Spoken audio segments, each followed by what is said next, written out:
Thanks for being here on a weekday night for our event tonight. And also thank you, as always, for supporting independent bookstores like this one, and also our authors and their foundation and their work by being here. If you have a cell phone, while I'm doing some announcements, you can check those, make sure they're on silent or turned off. Everyone around you will appreciate that. And if you're diving for your cell phones, if you haven't had a chance to pick up a copy of tonight's book, Censored 2015, they're available at all the registers that you passed on your way in tonight. And in about an hour, after some presentation and some Q&A, you'll have a chance to pick up a copy or two. Bring it on back in here when you've paid for it. And the authors will be signing right next to me here at the table that Peter's sitting at the moment. Great to have these guys back. We're actually realizing they haven't been here for a while. So it's even much more pleasant to have them back. And as Mickey was saying, especially with what's been happening in the last 3 months, boy, is it a good time to hear what's been missed by us. And also, we're going to talk a little bit about what's happened since the book was finished in June. Of course, it's a lot, quite a lot, and you'll find out things in here tonight that are may have been from earlier in this year, but are still ridiculously happening still about Iraq, about banking. Of course, we know right now they're starting to lift or try to lift the restrictions on bankers that happened after 2008. There's something about this in this book tonight. Pick what you want in terms of what's happening in the world now, and unfortunately, it's still happening, and so still relevant to what you're going to hear tonight and what these guys are going to talk about. And these, of course, are the top 25 censored news stories of 2014, and there's also some other sections, including junk food news, news abuse, censored deja vu, and various others. And I'll let the guys get into that in a second. Here's a part of a quick review for Medea Benjamin, which some of you may have seen her when she was here, the Code Pink lady. She's a riot, and tiny. And she says, in part, in another home run for Project Censored, this is about Censored 2013, Censored shows how the American public has been bamboozled, snookered, and dumbed down by the corporate media. It's chock full of aha moments when we understand just how we've been fleeced by banksters, stripped of our civil liberties, and blindly led down a path of never-ending war.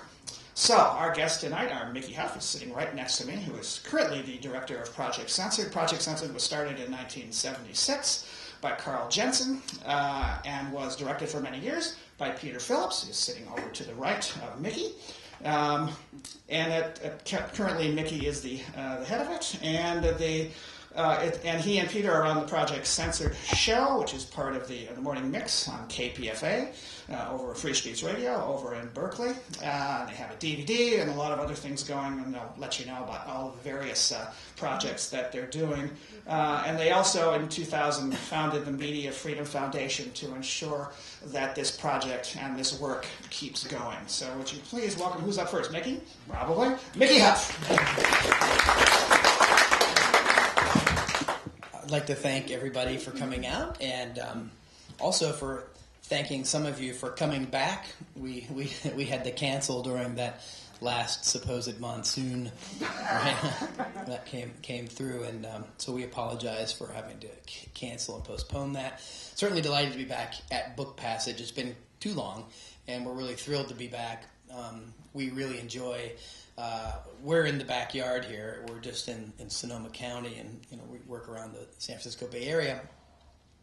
But we travel all over the country, and we do a lot of independent bookstores, and we're huge fans of independent bookstores, and we thank everyone at Book Passage for bringing us out this evening, and we'd certainly like to also thank Project Censored alum and ongoing contributor Chris McManus, who helped us set this up and also set up our wonderful video crew. In fact, I'll probably continue thanking people periodically throughout the evening because Project Censored is a very, very collaborative organization. We're not just one person. In fact, this is our latest book, which is Censored 2015, Inspiring We the People, cartoons Khalil Bandib, forward by Ralph Nader, and we had over 250 students help contribute to this book in about 20 campuses across the United States and about 50 faculty members. That's been the running average for the last several books, actually. So we're not based at Sonoma State University anymore. We were founded there in 1976, but we have significantly branched out. Some of that is covered, by the way, in our film, the DVD, Project Censored, the movie, Ending the Reign of Junk Food News by Doug Hecker and Chris Oscar, former student Doug Hecker of Peters. And we actually have copies of that film if you're interested in seeing it. It won Best Director at the Madrid Film Festival, a little further away than Marin, and also Most Viewed Film at the Sonoma International Film Festival. And it's a great teaching tool. And I know I'm not supposed to be touting things like movies at a bookstore, but being professors, we've noticed over the years that students are far more likely to go for the radio show, the DVD, as an introduction to something. And then, of course, we don't lack for literature or sourcing to back it up.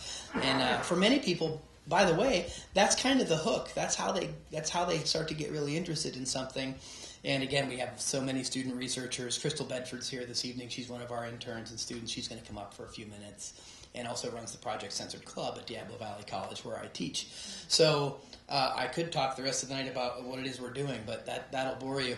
So if you're interested, you can contact us and find out. But my point is that almost 40 years later, we continue to do what Project Censored was founded to do, and that was tell the news that doesn't make the news.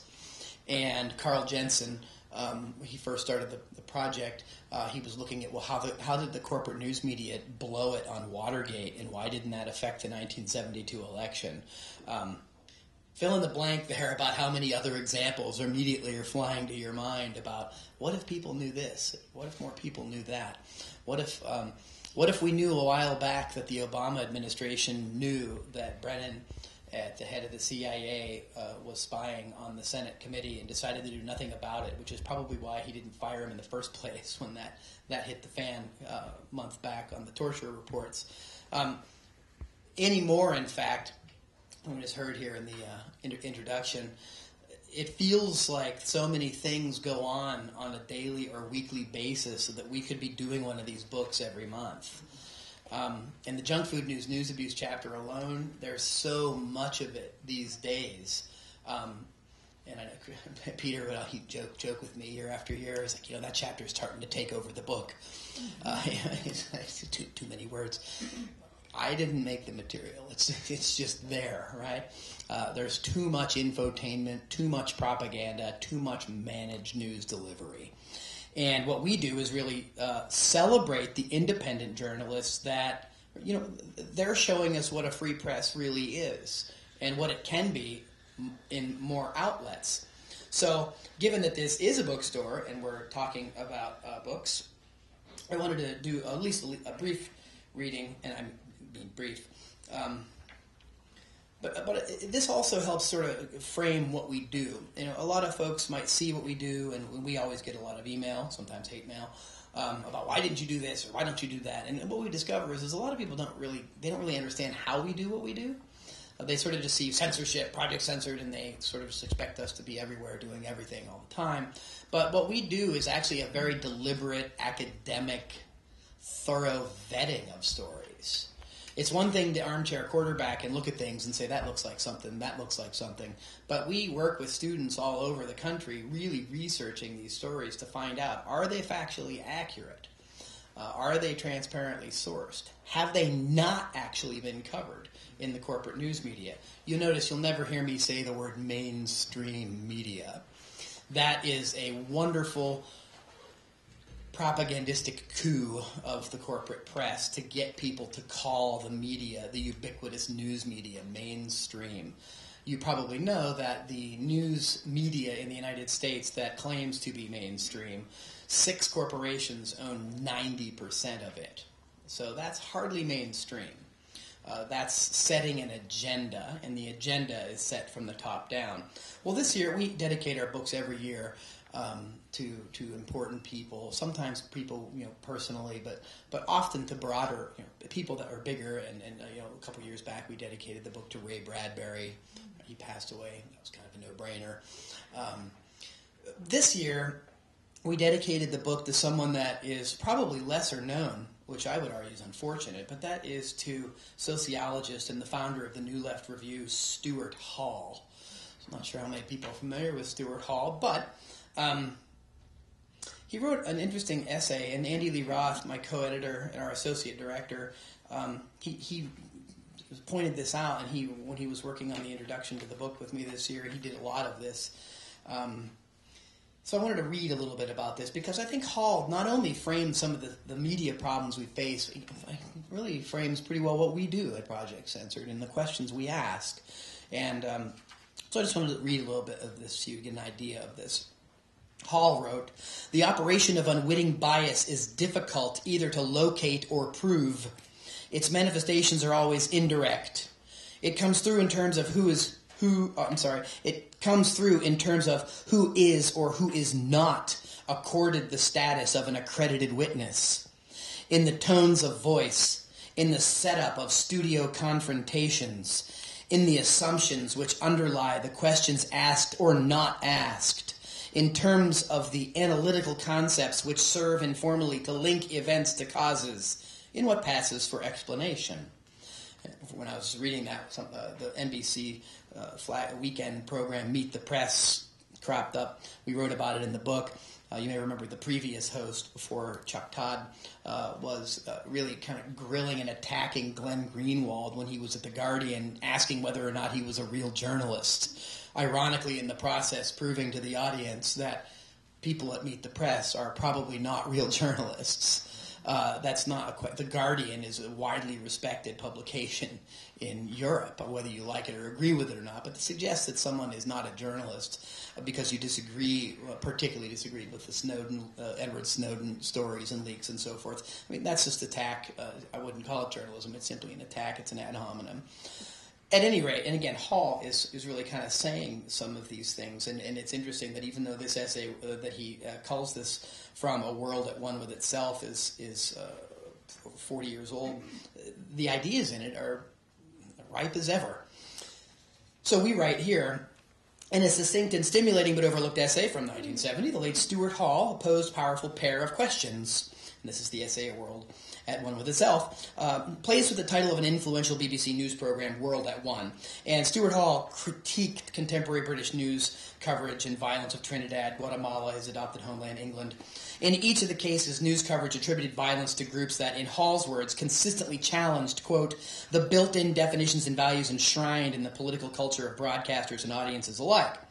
Without systematic, in-depth background, British journalists provided, quote, actuality without context, a phrase Hall emphasized with italics, contributing to a general sense of a meaningless explosion of meaningless and violent acts out there, somewhere, in an unintelligible world. We could be talking about things that are happening just in the last several weeks. Hall challenged readers to consider two questions. Do can the media help us understand significant real events in the real world? And do the media clarify them or mystify us about them? Like so many of his political interventions, Hall's questions continue to challenge us to stake a position by digging analytically deeper. In considering the possibility that media and journalism in particular might mystify our understanding of the real world rather than clarify it, Hall sought to address deeper themes than the usual debates regarding, for example, the boundaries between hard and soft news, biased versus objective coverage.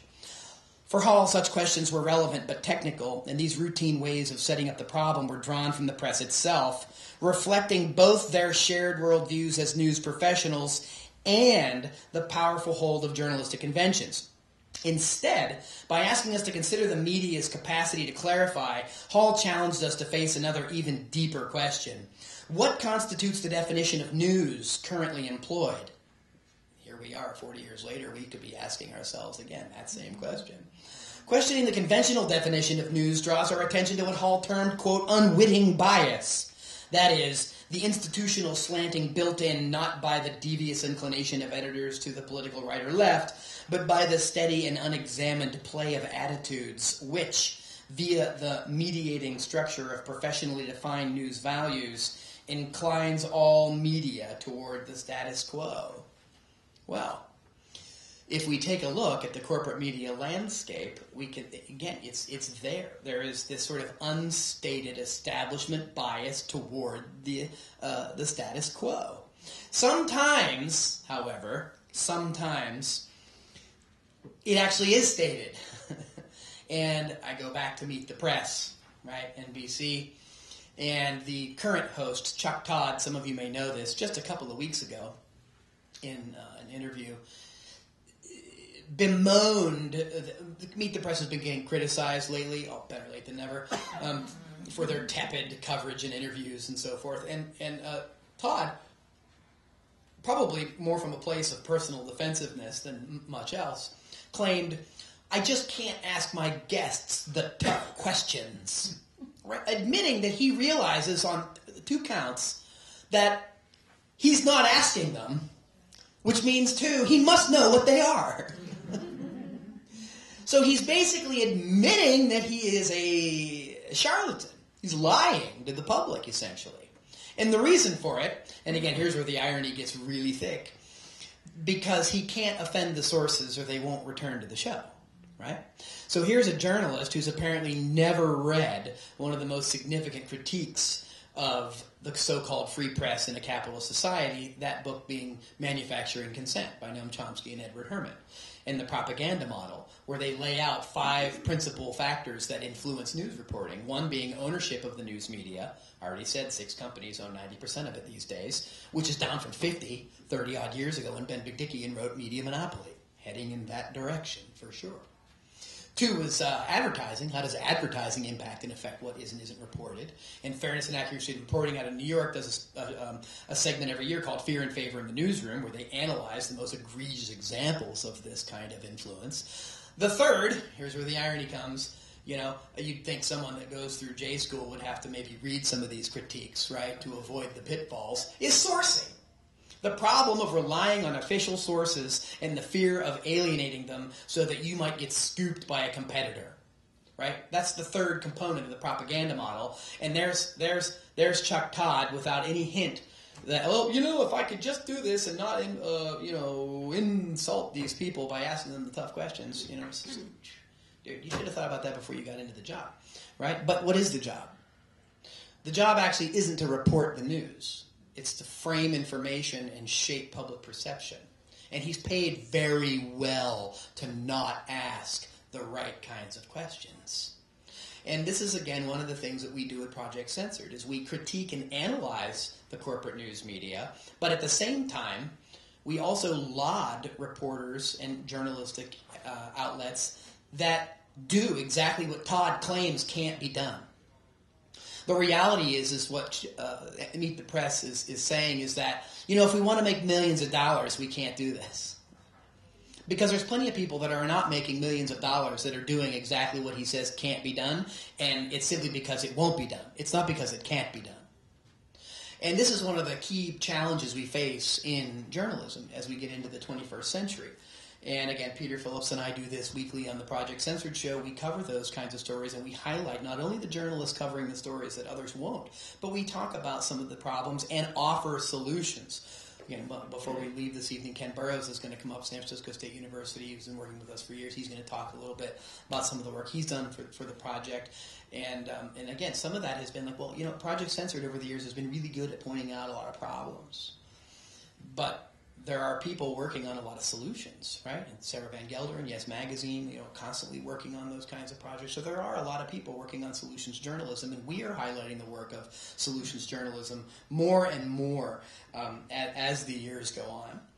So I wanted to briefly get into a little bit about what we're doing here this year in the book. So read a brief passage here again.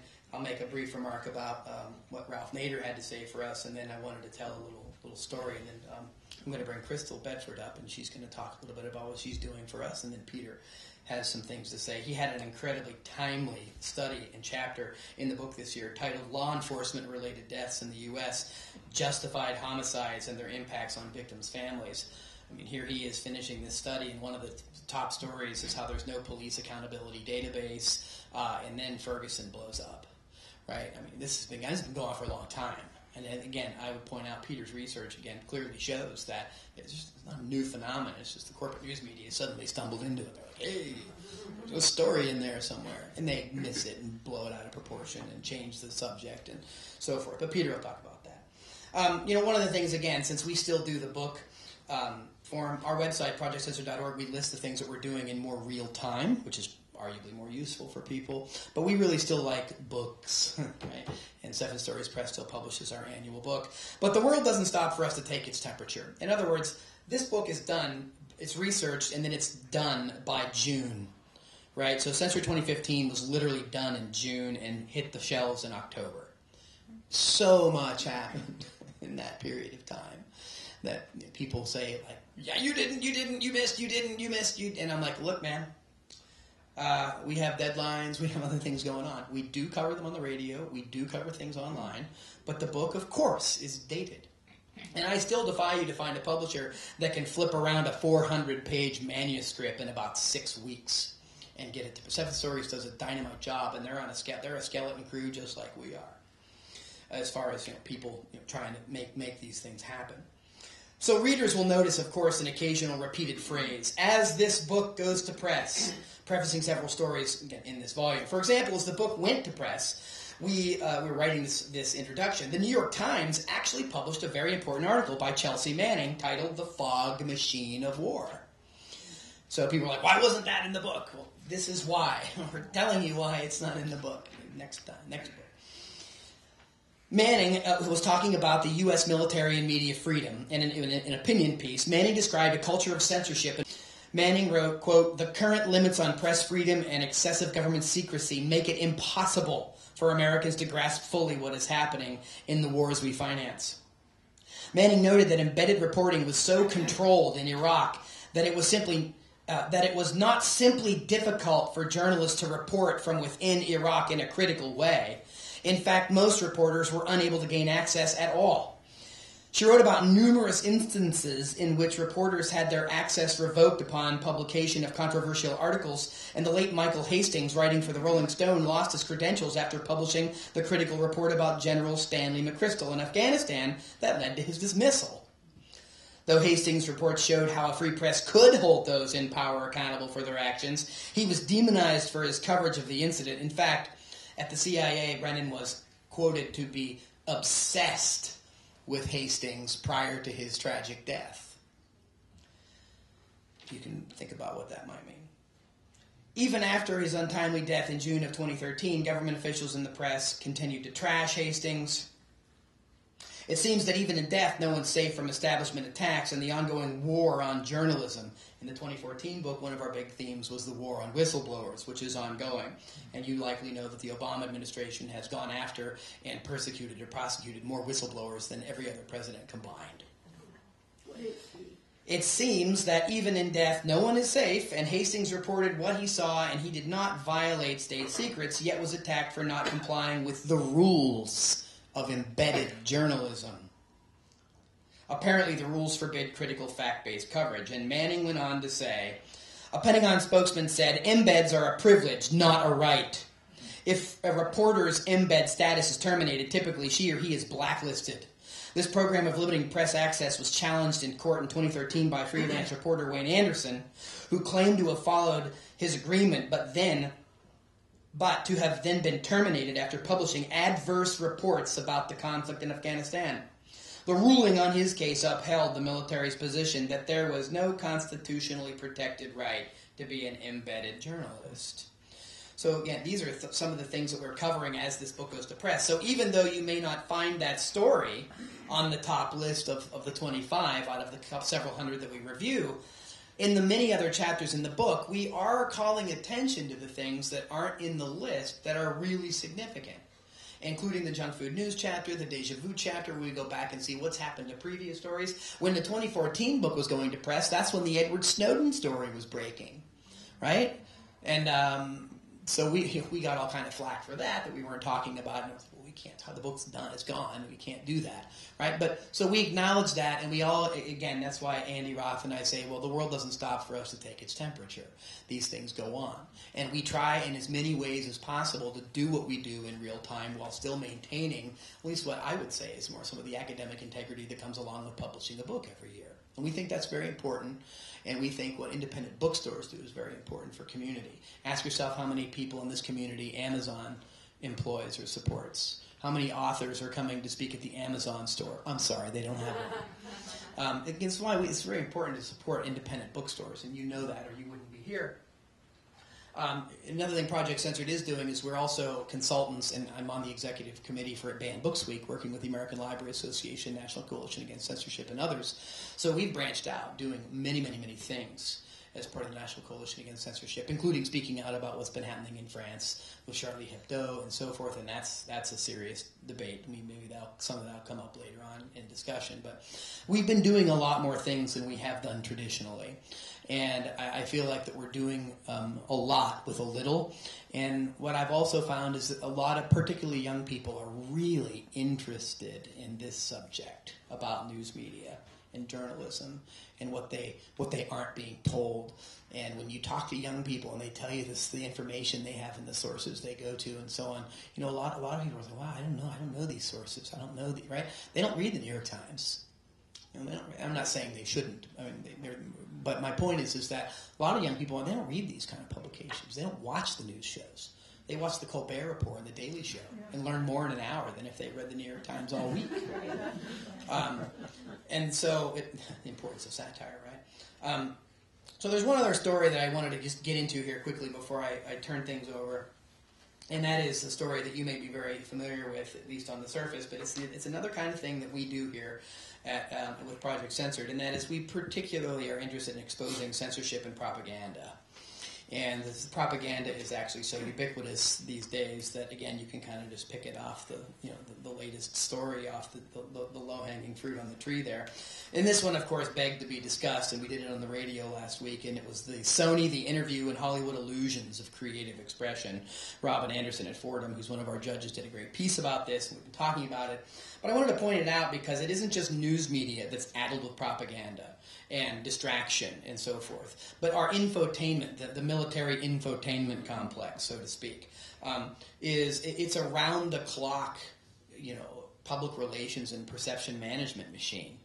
And because it's a supposed form of entertainment, a lot of people don't question it, and a lot of people don't look beneath the surface as to how it relates to stories that are ongoing in the news media. Right, so you're getting it on the news media, and then you're getting it in the movie theaters. Right, you're kind of getting it coming and going. Right, and this story about North Korea is stellar because it's a textbook example of how this propaganda is so ubiquitous.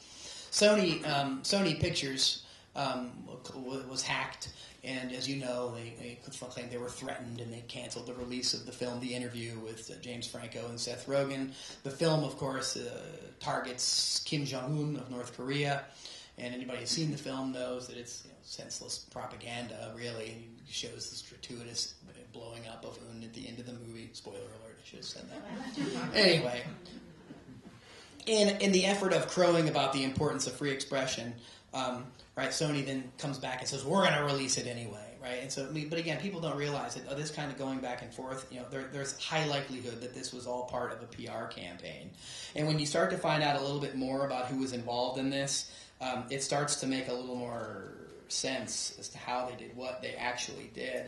And I say that because a lot of folks are unaware, even though in our 14 book, Rob Williams did a piece on Argo and Zero Dark 30 called Screening the Homeland, and about how these films were literally scripted and approved by the Central Intelligence Agency and the Entertainment Liaison Office of the Pentagon.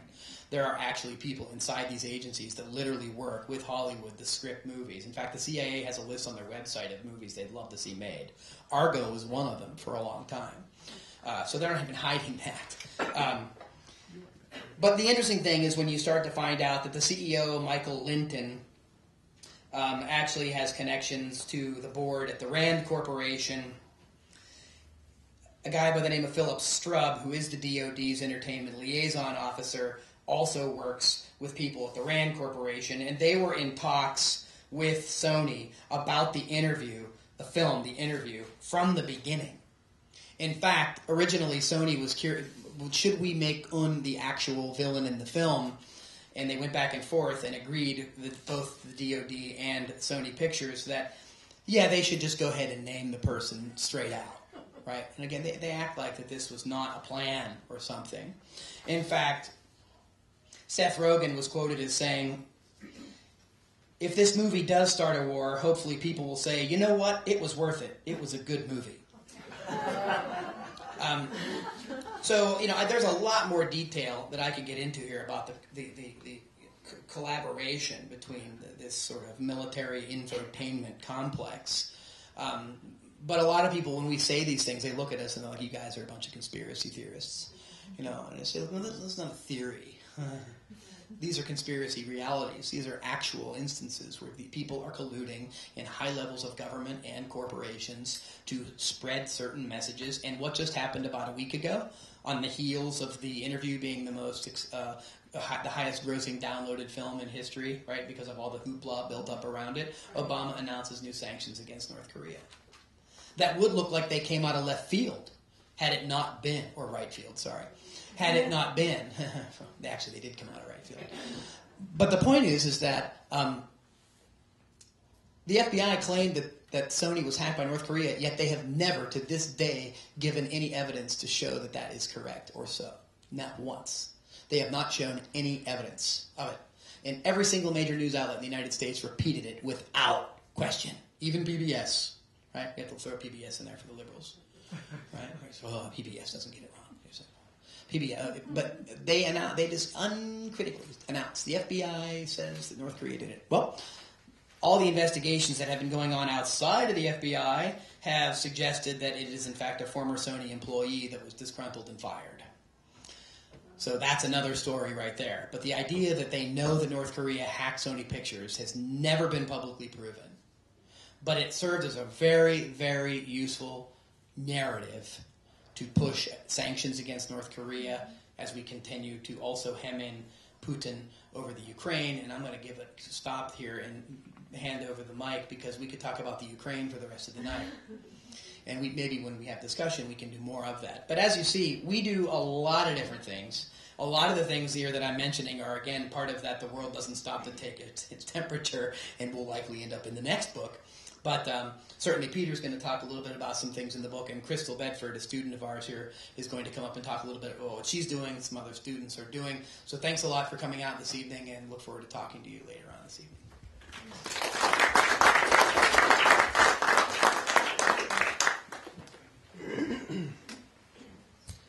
Hello, everybody. It's wonderful to be here. I got involved with the Project Censored book. I actually started working in the junk food news abuse that Peter has those issues with the taking over the entire book. But it was a really great way for me to start getting involved, and it's a great way a lot of the times when I start talking to other people on my campus about Project Censored, to introduce them to junk food news and news abuse, because that's something where you already know it. You already see it. All I have to do is say, Kim Kardashian, and you all know what I'm talking about if I say that's junk food news.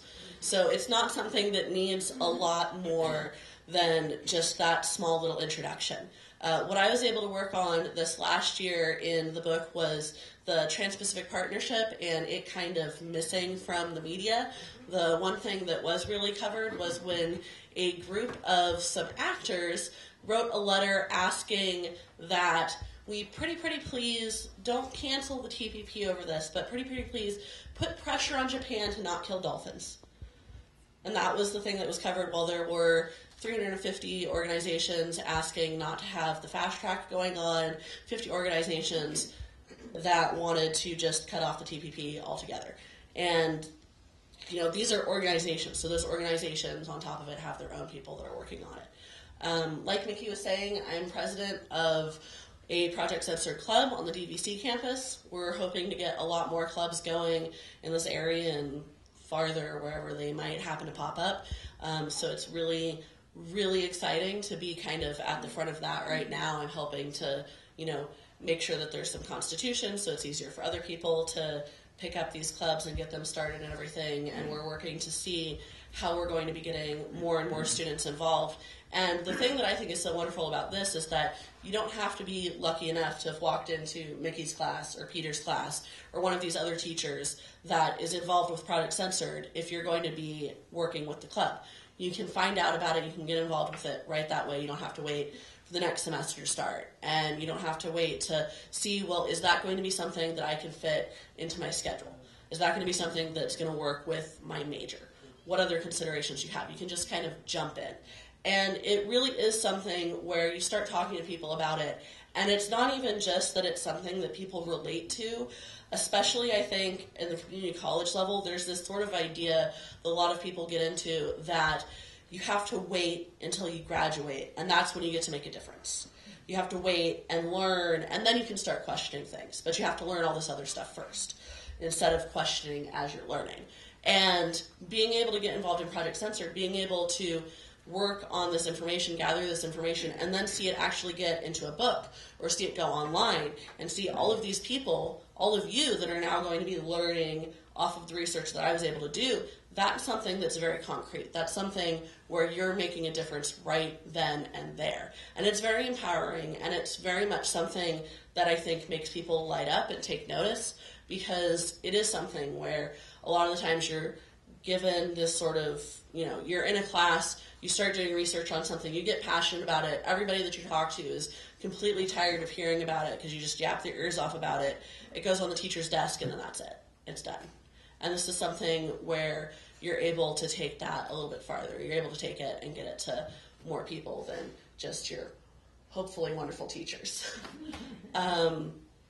So yeah, that's about all that I've got for you guys today.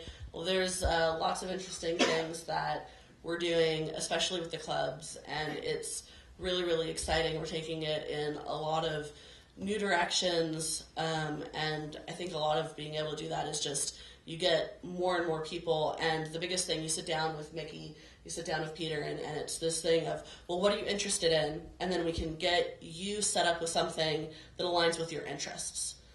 We can follow this where you want to go, instead of you going in and you having to conform to the organization, to what's going on there. And so the more people that we get in, the more directions we're able to take this in, the more stuff we're able to cover, and the more we're able to bring to all of you. So that's it.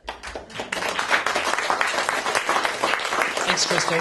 And I'd like to thank our adjunct faculty affiliate, Nolan Higdon, who's been working with a lot of our interns, including Crystal and Ellie, Sierra, Lisa, Somit, Darian, so many, and these Crystal and these other four young women that I just mentioned are working on a series of pieces on women in media, so you can find that in the Project Censored website sometime in the next couple of months.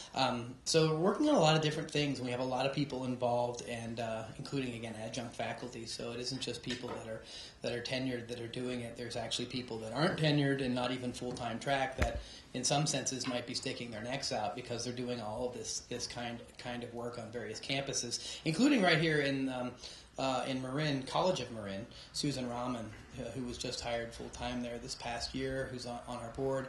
She does a lot with interns and service learning. Ken Burrows, who you're going to hear from in a little while, does a lot of work with us at San Francisco State. So again, it's a really great group effort, and the students are really the best part of it. So when you're supporting what we do at Project Censored, you're really supporting them. You're really supporting the students, and so we always appreciate that.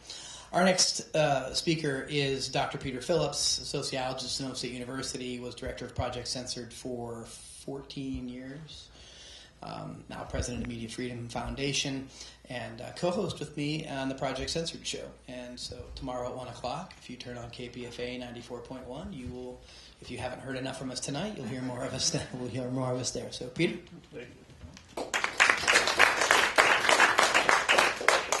Thanks, Mickey. About once a week, I'll run into somebody I haven't seen in a while, and they'll say, "Oh, Peter, what are you doing now that you've retired?" And I have to, I'm still teaching full-time at Sonoma State. Our students turn in over 100 stories a year that have been validated and researched. But what it has allowed me to do is to really get off into more in-depth investigative sociology research, the kind of work that I, as a political sociologist, was very interested in the beginning, and kind of got I wouldn't say sidetracked, because Project Censored really is that. But as president of the board, I keep very involved and very active, and I contribute a chapter each year. And recently, in 2013, I really started to work on the Transnational corporate class. And that's the 1,000th of 1%. These are the billionaires. 6,000 of them, sort of ballpark, in the world. And these are the people who are setting the agendas at the G8, at the G20, in Davos, at the Bilderberger Group, at all the economic forums. And they really are setting kind of the policies and directions that governments and intelligence agencies and NATO help to implement. And the primary focus of that is to protect international capital. Capital growth and expansion, continue to allow it to happen. So in 2013, we took a look at that, so we had some examples of countries. In 2014, we looked at the financial core of this 6,000 people, transnational capitalist class, and we took the top 10 largest money management firms and looked at who the people were that ran those. And there's 161 people that run those big money management. These are banks, Barclays and Tri-Rock, and there's some really huge ones. And they control $24 trillion worth of wealth. 160 people. I mean, they could sort of fit in a store and have a cocktail party. And they literally know each other. Now, that's the financial core. And this isn't like a super chamber where they're making decisions about what goes on in the world. But the world, in particular, the intelligence agencies and the governments pay attention to them. That's who they are in service to. That's what the Ukraine is about. That's what NATO is about. That's what our U.S. military empire with troops and operatives in 130 countries is about. And that understanding, recognizing that is really important. So we set up that frame. Now last year, we did this study on law enforcement-related deaths. And this is something that I've been working on with a number of other people for 15 years. 15 years ago, Karen Sari from Sonoma County got a grant from the San Francisco Foundation through Project Censored, and researched over a year all the death reported with police officers involved in the newspapers in the United States. So we used LexisNexis and Tactical and ProQuest to search that. And she came up with 700. Well, the FBI said there was 350. So there was a discrepancy there. Now, since then, we've verified it in 2010. There was another study in 2011. It's been running right around 700 civilian deaths a year killed by police officers around the country. That doesn't include the 850 people who die in local jails, usually within the first couple of weeks of incarceration. Most of the time it said, well, they committed suicide or whatever, but there's a bunch. So that's like 1,500 people that are dying either in the jail or in the street from local law enforcement. Now, in the time since the Los Angeles revolts, the riots down there, that's when we started to see the creation of SWAT teams. And LA was one of the first, and then they had a TV show about it, and there's now 50,000 SWAT teams. And with that comes an increased militarization and what we call federalization of the police. That is, there's fusion centers where a police chief or a representative from a sheriff's department will be in a fusion relationship with Homeland Security, the FBI, the Secret Service, and various other intelligence agencies, all within a local basis. So there'll be an FBI agent that sits on the Sonoma County Task Force for Gangs. And so that interpenetration top-down, it is really a kind of a change of what our police departments were about. We used to elect police chiefs or sheriffs, and city council would hire somebody, and it was officer-friendly, neighborhood watch kind of thing. That's really changed. The police culture today, the literature shows, is very much sees the public as a hindrance to what they're doing. Sees the public as a threat. And because of that, in this militarization, officers are taught to shoot to kill and to assert strong authority and resistance very quickly. And that means shoot to kill people.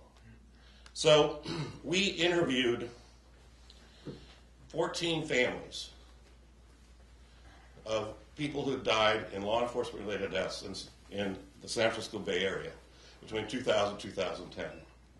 We trained students to do post-traumatic stress interviews, and there's techniques for that.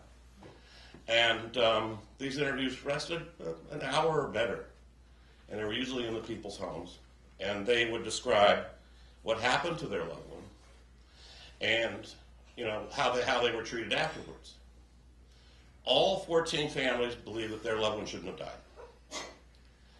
All 14 families said that the media treated them very unfairly.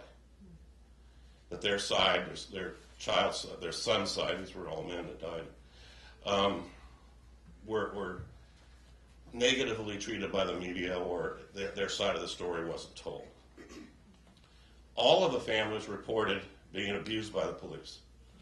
Some were isolated immediately, taken to the station, put in separate rooms, told their loved one was still alive, questioned about what their loved one had been doing, trying to find negative stuff, while their houses were searched, their computers, taken. They were lied to. What happened when somebody dies, that the police departments will immediately circle the wagons, protect the officer who was involved, and try to find negative information on the young people the people that died. So here in some of their own words, these are their own words, of what the families were saying. This is a case in San Anselmo. White male, age 29, prior history of mental illness, in-home traumatic episode. Victim charges police with small steak knife and is shot to death. The family member said, "I think the police acted hastily. They did it. They shouldn't have had a gun. It was their problem. They could have let him, isolated him, and tried to talk him down." So a number of these people have mental health problems. Case number 2, black male, age 19, high school senior, Hayward, shot in the back of the head while running away from the Bay Area Rapid Transit Police. No record of mental illness, no weapons. The mom said, the police, the media, said the officer felt threatened by my son and they had to shoot him. Very few papers changed their story or apologized when they found out my son was shot in the back of the head. Black male, age 30, Roanoke Park, prior drug use, shot in the back while running from police after car chase. No mental illness, no weapons present. Family member. He was running from police. They shot him in the back. They murdered him.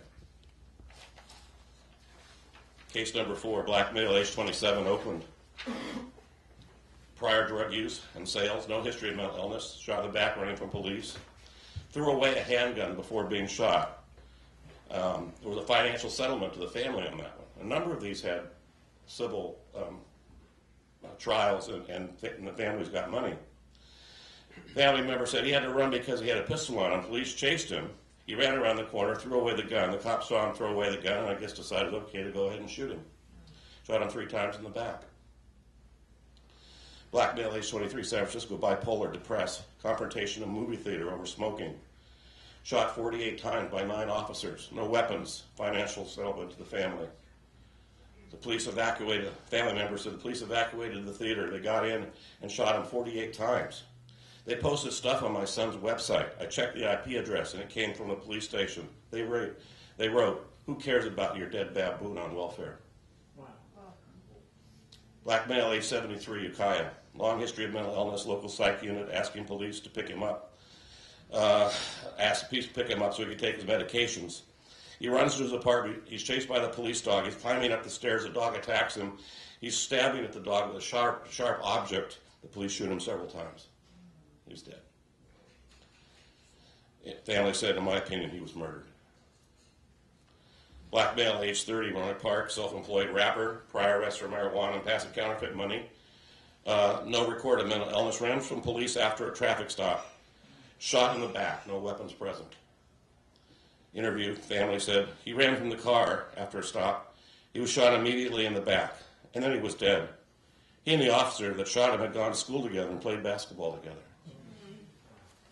These are tragic, cases, and this is the side of what we don't hear. This is what the media doesn't tell us. These are the stories of the victims.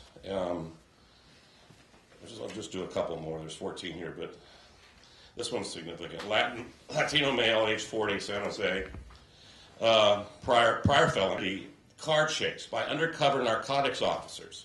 He runs from the car, shot in the back by officers, bleeds to death after delayed medical care. No weapons present, financial settlement to the family. Family member, my uncle happens to drive by a stakeout. He fits the description of a Mexican guy with a mustache and a blue van. The undercover narcotics officers give him chase. My uncle doesn't know who they are. He ends up in a one-way street and stops his car, starts to run away. He jumps a fence and they shoot him in the middle of the back. They let him lay there for 11 minutes bleeding. Finally, let the ambulance in and he dies on the way to the hospital. This one is Sebastopol. You may know this case, but black male, age 16, 127 pounds, no prior criminal record, depressed, traumatic episode in family van parked in the driveway. Has a small carving knife. He's pepper sprayed and shot 6 times by county sheriff. Major financial settlement to the family. It's over $1 million. The mom said the officer was highly reactive, didn't assess the situation. He immediately jumped into a plan of action that escalated the situation rather than contain it. Both officers said they feared for their life, yet these men were more than twice the weight of my 127-pound son. 16. So, if there's 700 cases a year, certainly some percentage, probably a third or better, are questionable. So these aren't wild maniacs with guns, out in the street shooting at the cops. These are situational circumstances that could in many ways be remediated, but they did not have to die. And we're kind of at an impasse on this because Ferguson has brought that up, Oscar Grant has brought that up, Andy Lopez in Sonoma County, walking down the street with a toy gun and shot dead by the sheriff. These incidences do not have to happen. But part of it is the police culture, part of it is the fear that we have in society, part of the media plays up on that. I had a big to-do with this with a Press Democrat where they claimed 2 months ago that there's 3,000 gang members in Sonoma County. This is what the sheriffs told them. Well, it's absurd. They had 3,000 names on a gang list, but we interviewed sheriffs 3 years before, and they said at most there were 200 active gang members in the county. So they'll get a kid's name on a list, they'll keep it there for 5 or 6 years, say, oh, he's a gang associated in some way, and that's what a lot of this comes from, this fear. So community policing has to come. We all have to be involved with our local police in some way. Not only just befriending them, but also being really involved with them in a real way and having some sort of review process in order to change this, because it's really getting worse. As the police militarize, the 1033 programs and full body armor and assault rifles and SWAT teams and armored vehicles, this is in our faces. This is in our neighborhood. And when I say that we have a transnational corporate class and a NATO-controlled global world empire, U.S. NATO, reaching right down into our local communities, our local police departments. This isn't just here, this is worldwide. So it affects all of us. And here in the U.S., we really have to stand up for our civil liberties, our rights, and a way of addressing them. I think that's very important. So I think I'm going to wrap up. My next study working on right now is private military firms in service to the transnational corporate class. So we're looking at MPRI and the private military firms that have expanded dramatically in the last 20 years. So that's what we're working on. Thanks very much. We have a few minutes left before they want us to do some discussion, and then we're going to do a book signing. But I wanted to conclude the program with our good friend Ken Burrows from San Francisco State University. He wants to come up and say a few words about some solutions journalism and many positive things that are also going on in our community that the corporate news media also don't tell us about. Ken?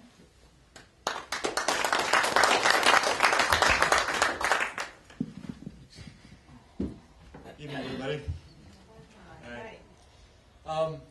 It's very important that we recognize the culture of fear that we've been talking about, and the politics of fear that relates to our lives.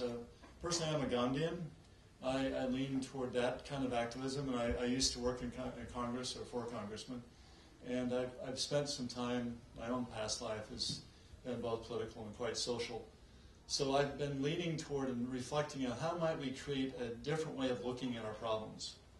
It seems that this culture of fear and control is causing its own set of problems. And I see it in my students. I teach at San Francisco State. I teach holistic health studies, of all things. And my passion ever since leaving this employment with the congressman is about how do we heal this culture.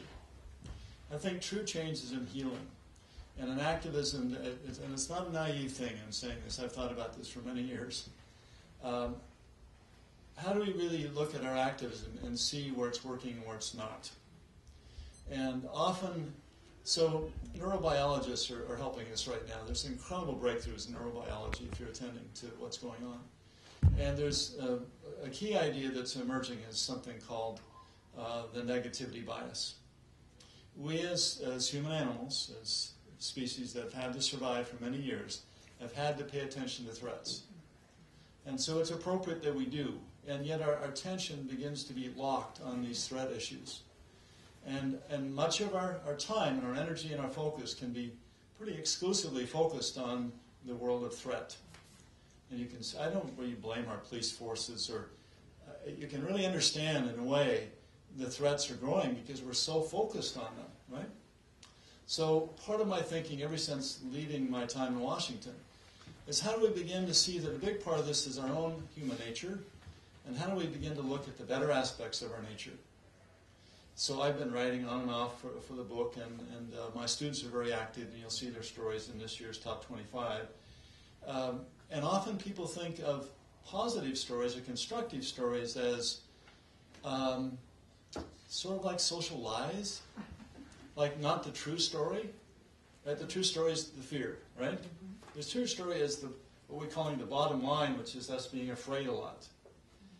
Well, it's important that we use appropriate fear, but I'm suggesting we need to also develop a very clear and useful moral story that allows us to think and cohere as a society.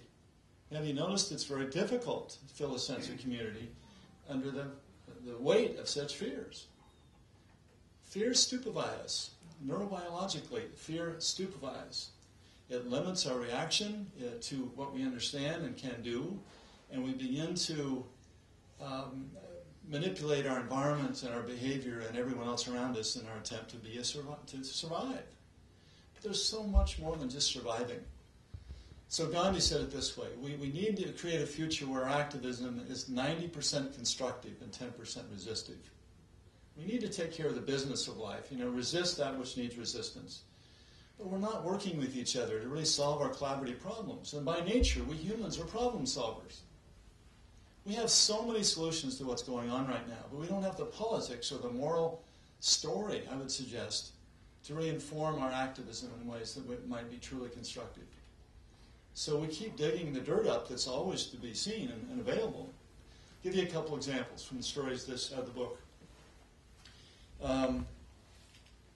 My favorite story is this restorative justice, how the restorative justice movement is really taking off, and how the story 24, how a Philadelphia school was turned around, a very violent school. The John Paul Jones Middle School was and still is in a drug-ridden neighborhood, really crime-driven, and the police were suggesting increasing the thickness of the bars and the metal detectors. And in fact, they took them all out. And they began to institutionalize this in a very different way. Well, the school was turned around through this restorative justice movement. And now the people are not only graduating, they're graduating with honors, they're going on to careers and livelihoods that are very much not fear-based. So there are many examples of this. If you look around our culture, and I need to be brief given our time, but there's an interesting story that just surfaced recently in the Boston Globe, talking about the importance of positive fiction in shaping the future. And they call it social glue. So TV critics and movie critics and media critics all around the world are suggesting that fiction can be a problem. Here we're suggesting actually that telling stories that edify us, help us rethink about possibilities and begin to be a glue in a social way. That's quite fascinating. In fact, they're suggesting with the data that people that study facts are less affected than those people that fall into the trance of a good story. So we can look at all the facts, and we should. We should pay attention to where appropriate fear teaches us. But we all should be developing stories that bring out the best in us and really help us feel our connection with each other and affirm the positive nature of our lives. And fiction can actually help in this. These aren't lies. These are constructive possibilities that we actually might move toward, and how different that is to start thinking about our possibilities and about a creative future. It's not lies to begin to think in constructive ways. In fact, it's there's a lot of news out there, and we have 5 stories this year looking at that in the top 25. I'll finish this with 1 minute story. One story that did not make it in the top 25. I was surprised. It's a story that's about an ecologically appropriate, sustainable substance that can be sprayed on ice. That helps ice actually. It's called Ice 9/11. You can check it out and Google it. That helps if it was sprayed over the polar caps, and as an example, the ice would last 2 to 4 times longer than it is right now. It's constructed by some people right down here on the peninsula, and ecologically totally sound and correct. And it didn't make the top 25 because I think it doesn't fit sort of the model sometimes that we're looking for about what's not working. And here's a substance that actually, it doesn't change anything, but it buys us more time. If you know anything about ice melting, what it does for global warming and climate change is a big deal. And there really are solutions that can help us, very active physical and social solutions if we start looking for them. So That was in the New York Times. was it? Did it make it there? Nice to hear that. Did not know that. I clipped it. Oh, really? Way to go. Thank you. Thanks to Ken Burrows, thanks to Krista Bedford, thanks to Peter Phillips, thanks to all of you. I now conclude with a quote from our founder, Carl Jensen, who wrote this about 20 years ago, but quite timely and riffing on what Ken was just talking about, quite apt. Jensen wrote, "Since we all benefit from a more responsible media, we all really should help bring it about. To do this, the corporate media owners should start to earn their unique First Amendment privileges. Editors should rethink their news judgment. Journalists should persevere in going after the hard stories. Journalism professors should emphasize ethics and critical analysis and turn out more muckrakers and fewer buckrakers. The judicial system should defend the freedom of the press provision of the First Amendment with far more vigor. And then the public should show the media it is more concerned with the high crimes and misdemeanors of its political and corporate leaders than it is with the crimes and gossip of celebrities. The effort will be well worth it." And I couldn't agree more with Carl. Thanks to all of you for coming out this evening. We now would like to have a brief discussion and some Q&A, and then I believe they want us to do some signings of books. And you can certainly talk to us at the table, and we'll be more than happy to stick around until they kick us out. I have a question. Yes. What do you think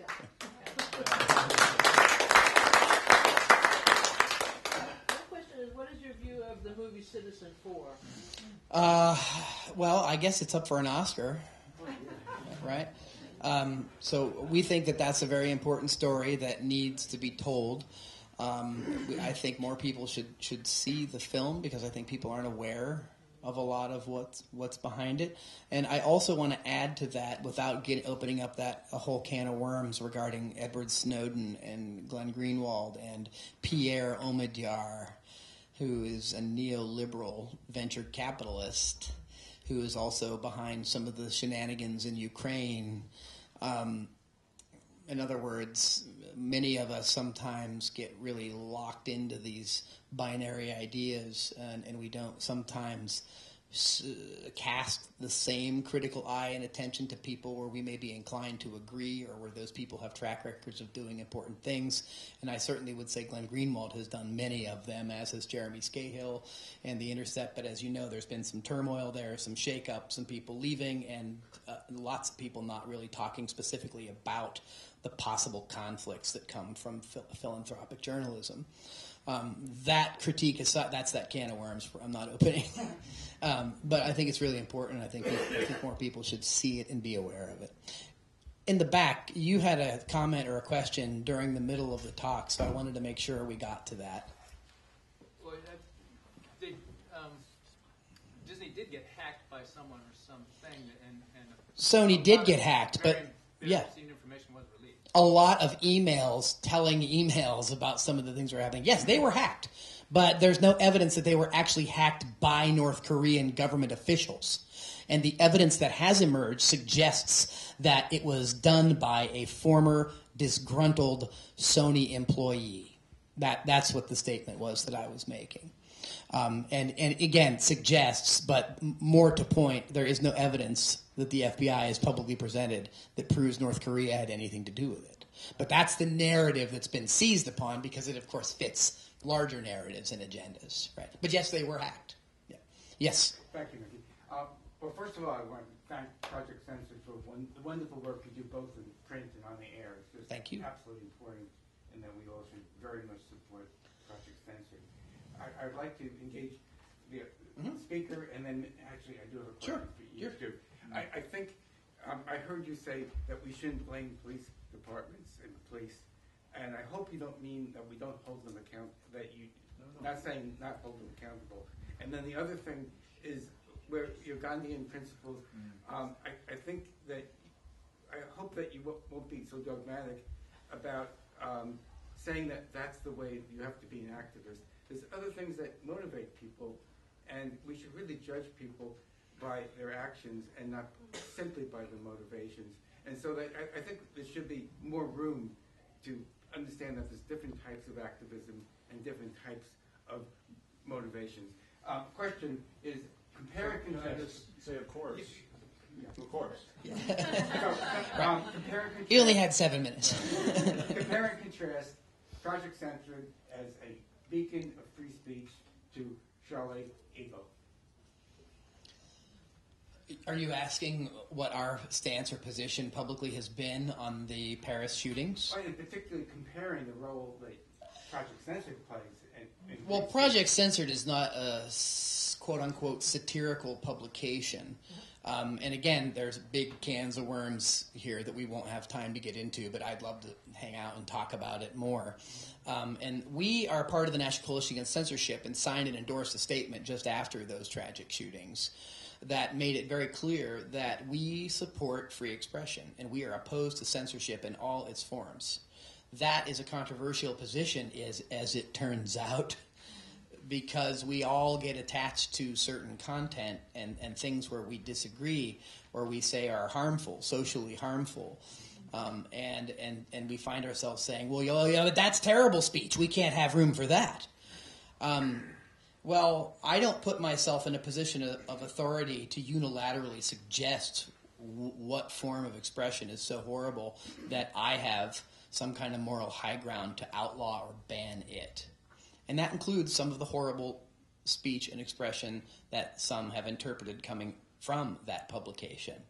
But our stance was firmly in favor of free expression, and our stance on censorship has been the same for a long time, and I think Peter would agree, is that we believe that censorship is antithetical to the free speech, free expression, free press clauses of the Constitution and also Declaration 19 of the Universal Declaration of Human Rights.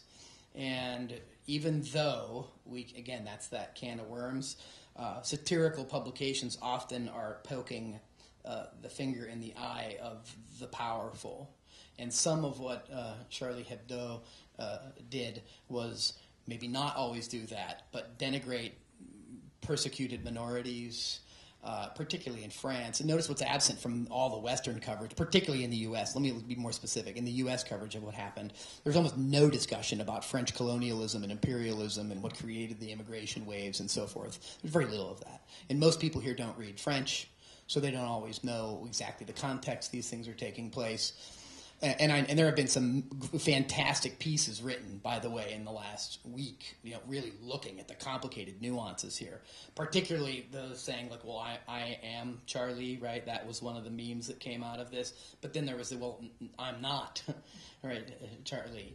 And I think that shows that there can be a stance that suggests strongly that some of the messages and things that are coming out there may be very harmful and not useful to people in society, and then there is the stance on the free expression. And I think that that's the slippery slope problem, because once we want to start saying which forms of speech and expression are intolerable or cannot be seen, then that opens the floodgates for everybody to start saying that something that you're going to do. There have been people, of course, that say they don't like what we do. There have been people at Free Speech Radio who have said there are things that we shouldn't be doing. And again, that just kind of instigates us to do more of it, right? That's the teenager in us. But that's all done under the guise of the idea that people have a right to hear views, people have a right to disagree with views, and I think people the world over have a right to do those things without fear of being murdered. And that means that we should be looking very carefully at what NATO does and the U.S. does and how many people have been murdered, how many innocents have been murdered, right, in this so-called war on terrorism, right, over 1 million in Iraq alone. So I think that what's happening, and again, the charade of the world leaders in favor of free expression, single one of them has been guilty of killing journalists, jailing journalists. The person from Saudi Arabia was fresh off of flogging a blogger to go and march in favor of free expression. France went and arrested 52 people just the other day on free expression charges. So I think it's a really complicated and bizarre issue. There's a lot of political grandstanding going on. There was a photo op going on. And by the way, there was a photo op going on because they all staged the leaders way ahead of the march. They weren't at the march. They framed it as if they were. They took the picture to make it look like they were all marching in solidarity. But again, it was a photo op. It was propaganda. And that ought to be pointed out. And I think I haven't seen the new issue of Hebdo, but the very fact that so much money has been put into it, it does show that hijacked by various political motives, right? And I think somewhere in the middle of all that, we might lose the concept of why free expression is so important in the first place. So I'll stop with that. Yeah. In the early days of the web, there was full of promise that this would open up a whole new world of investigative journalism. You didn't have to go through an editor or the mainstream media. And much of that promise seems to have proven to be illusory. Your thoughts, is debate, discussion, investigative journalism more or less robust in the... It's both, strangely. And that's why net neutrality is so important. That's why the TPP has been one of our top 3 stories the last 2 years running. Any efforts, and by the way, the Sony hack is now the latest Trojan horse to try to attack net neutrality. And I think the internet is still a very, very, very promising communicative technology, and I think a lot of people are using it for the better, and I think that we shouldn't lose sight of that. So. Why do you say the Sony hack is related to net neutrality? Because they're now resurrecting CISPA, and they're now using it as a way to give Hollywood their big wish list that they wanted to protect intellectual property rights, which is part of the TPP, which is a backdoor to close down net neutrality. Time for one more? Yep. So Occupy started and went away, and of course, not to see what happened, but I mean, it might still be there, but not really. Black Lives Matter, I mean, the same old thing. What do you think of that? Well, there's certainly media framing, right, of these issues going on. Occupy didn't go away. At first, the media ignored it, and then they didn't know what to do with it. And Occupy didn't go away. It diffused into the communities from which it came. And in fact, a lot of the people that were working on the Occupy, in terms of Occupy and mic checks and the public square kind of democracy. A lot of those people are working on jubilees. They're working in restorative justice ways to help local schools and to help pay off people's mortgages who were flipped out, flipped over. So a lot, and that's more of those stories that the corporate media don't always tell us, right? And since the Occupy movement, people didn't walk around in uniforms with T-shirts. We can't always know, well, where did they go or what did they do? But we followed some of those stories, and we found out that's a lot of where they go. And of course, you'll see certainly a lot of people that were involved in Occupy and in Black Lives Matter type protests and other social justice movements. So they're definitely still around, and they're a pretty big part of what's happening. And we may be verging more and more towards a social justice tipping point where people in this country they do realize it. And the reporters realize more and more that they're involved in a pressured situation of self-censorship. Like in 2002 and 2003, about 60% of corporate journalists said that they had relative free expression. They thought they could say what they needed to say and wanted to say. And in 2013, only 30% said that they could do that. So even inside of journalism, we see this. People are being more aware of this. More and more, in fact, more times now than ever, Americans are turning off corporate news media. There are fewer subscribers, fewer watchers. People are turning more to streaming and to different forms, non-traditional forms of news media, and the internet has been really good at that. But we have to be very vigilant that they are not taken control of and turned into that which they were designed to counter. So, and I think we have to stop at that. So, if you've got questions, bring them up. If you've got, bring them up with your books. So, thank you guys for being here. Thank you, everybody. I'd like to thank everybody for coming. And I want to thank everybody here at Book Passage for having us. It's a wonderful place, and we'd love to come back again sometime. So, thank you. If you got a book, come on up. If you want to purchase one, the registers are open behind you. Sure. Thanks. We've got some bumper stickers here too, so if you want to take them or put them on your neighbor's car that you don't like, feel free.